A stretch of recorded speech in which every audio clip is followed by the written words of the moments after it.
Hello, grammarians, and welcome. Today, we are diving into some of the most important little words in the English language, pronouns.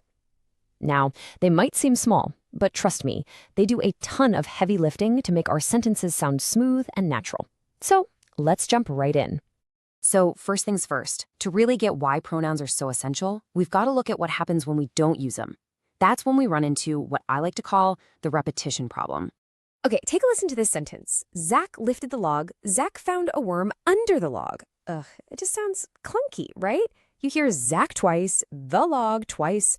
It's just so unnatural because, we already know who and what we're talking about after that first part. So the big question is, how do we fix this, right? How do we clean this up so it flows the way we actually speak? What's the secret sauce here? And boom, here's the fix. Instead, we say, Zach lifted the log. He found a worm under it. Ah, so much better. See? Those two little words, he and it, are the heroes of the sentence. They just swoop in to replace Zach and the log.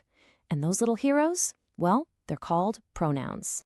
So, when you boil it all down, a pronoun is really just a stand-in. It's a word that takes the place of another word, usually a noun that we already know about.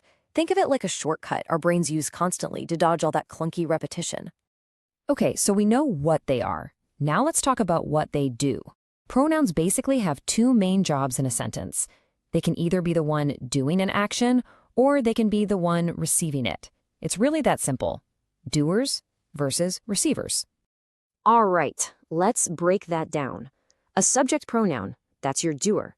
In she is a pharmacist. Well, she is the one who is the pharmacist. She's the subject. Then you have the object pronoun. That's your receiver. So in the sentence, the teacher asked him a question. Who's doing the action? The teacher. And who's on the receiving end of that question? Him. He's the object. All right, let's zoom in on those doers first. I love thinking of subject pronouns as the stars of the show. Seriously. They're the ones in the spotlight, performing the main action in the sentence. And here's the full lineup. You've got I, you, he, she, and it for when you're talking about just one person or thing. And for a group, you've got we and they. Yep, these are your go-to words whenever someone or something is the main character, the one doing the thing. All right, time for a little pop quiz. You ready? Take a look at this sentence. Bob and Gina are best friends. So, how would you replace the subject here, Bob and Gina, with one of those pronouns we just looked at? You got it, of course. You'd say, they are best friends. Bob and Gina are the ones who are the friends, right?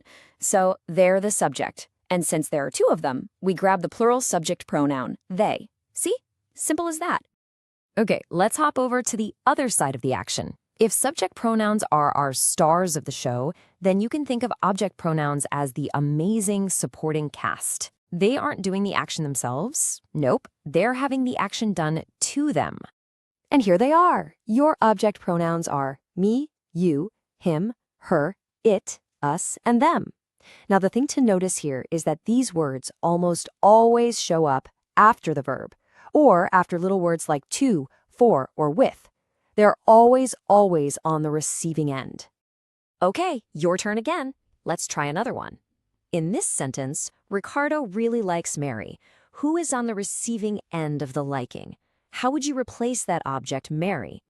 Yep, you nailed it. The sentence becomes Ricardo really likes her. It's perfect. Ricardo is the subject. He's doing the liking. Mary is the object. She is receiving the liking. So we just swap her name out for the object pronoun her. All right, so we've got our doers and our receivers. Pretty clear, right? But pronouns have another really cool trick up their sleeve, showing ownership, possession. Now, this is where it can get just a little bit tricky because we have two different types that look super similar. Take a look at this. On one side, you see words like my and your. On the other, you see mine and yours. I mean, they look almost the same, but they are used in completely different ways. So what's the one key difference you got to remember? Okay, here it is, the big secret. The words on the left, like my, are called possessive adjectives. And the key thing is they always need a noun to follow them. Like you have to say my book or her car or our house. But the ones on the right, the possessive pronouns like mine, they stand all by themselves. The noun is just understood. You'd never say mine book, right? You just say that book is mine. Whew. Okay, that was a lot, I know. We've met the doers, the receivers, and the owners. So let's do a super quick final review just to lock it all into place and see how it all fits together. First up, let's look at our doers and receivers one more time. You can see right here how the subject pronoun switches when it becomes the object. I becomes me, he becomes him, she becomes her. It all just depends on whether you're the one doing the action or if you're the one it's happening to. And here's that final comparison for possession. This is such a great way to remember it. On the left, you've got the words that need a buddy. They need a noun partner, like my and your. And on the right, you've got the strong independent pronouns that stand all on their own, like mine and yours. And honestly, that's the big takeaway here. Really getting a handle on these different little pronouns is one of the quickest ways to make your English just sound so much more natural and clear. It's a bunch of small words that make a huge difference. So there you have it. You've officially met the entire pronoun family. See? Not so scary after all, right? Now that you're practically a pronoun pro, the only question is, what part of speech should we break down in our next explainer? Let me know what you think. Thanks so much for tuning in.